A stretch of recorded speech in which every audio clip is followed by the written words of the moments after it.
Magandang umaga Pilipinas. Alamin natin ang magiging lagay at taya ng panahon ngayong araw ng Biyernes, 16 January 2026. Sa kasalukuyan, si Tropical Storm Ada ay huling namataan kaninang alas 4 ng umaga sa layong 370 kilometers silangan ng Maasin City, Southern Leyte. Ito ay may lakas ng hangin na 65 kilometers per hour mula sa sentro at pagbugso naman na 80 kilometers per hour. Patuloy itong kumikilos north-northwestward ng mabagal. At yung ating northeast monsoon naman o yung ating hangin umihan, patuloy naman itong makaka-apekto dito sa may bahagi ng northern at central Luzon. Para sa forecast track at intensity outlook nga nitong si Tropical Storm Ada, ito ay naasang kikilos generally west-northwestward or northwestward ngayong araw hanggang bukas.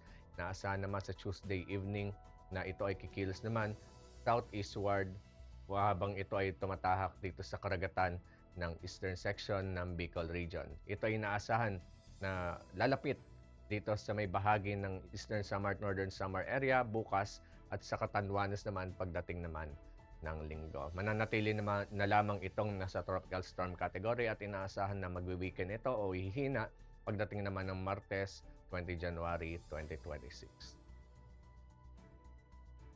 Para sa ating tropical cyclone wind signal, signal number 1 ay nakataas pa rin sa eastern portion ng Camarines Norte, Camarines Sur, Catanduanes, Albay, Sorsogon, eastern portion ng mainland Masbate, Burias at Ticao Island, northern Samar, eastern Samar, Biliran, northern and central portions ng Leyte, eastern portion ng southern Leyte, Dinagat Island, Surigao del Norte at Surigao del Sur.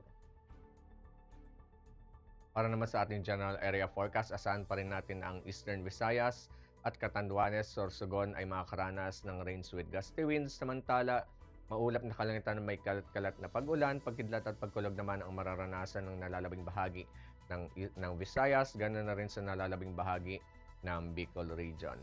Dito naman sa may area ng Cordillera Administrative Region, Cagayan Valley at Aurora, asahan naman natin na maulap na kalangitan na may mga light rains at ang Metro Manila, nalalabing bahagi ng Central Luzon, Ilocos Region at ang Calabarzon, asahan naman natin ang bahagi hanggang sa maulap na kalangitan na may may hinang pag-ulan.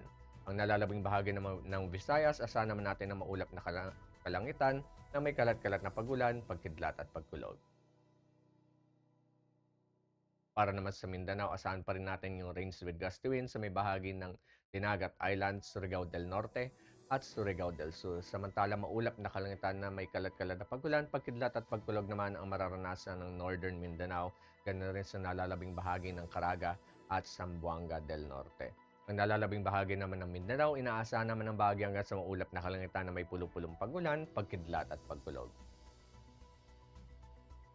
Para sa impact nito sa flying operations dito sa Eastern Visayas, Bicol Region, Dinagat Islands, Caraga at Northern Mindanao, asahan natin yung strengthened system na may sustained winds na 63 to 88 kilometers per hour.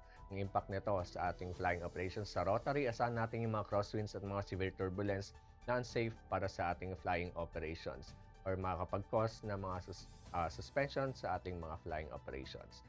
Samantala sa fixed wing naman, asahan naman natin yung severe turbulence, mga crosswinds and wind shear at posible yung mga diversions at mga airport closures ay inaasahan. Samantala sa Metro Manila at nalalawing bahagi naman ng Luzon, naasahan pa rin yung cool and dry northeasterly flow na mapagdala ng malalakas na hangin at mga light rains. Ang impact nito sa rotary, naasahan makakaranas tayo ng mga strong crosswinds at mga wind gusts na posibleng makapag-restrict ng ating takeoff and landing, ganoon rin sa ating mga hover operations.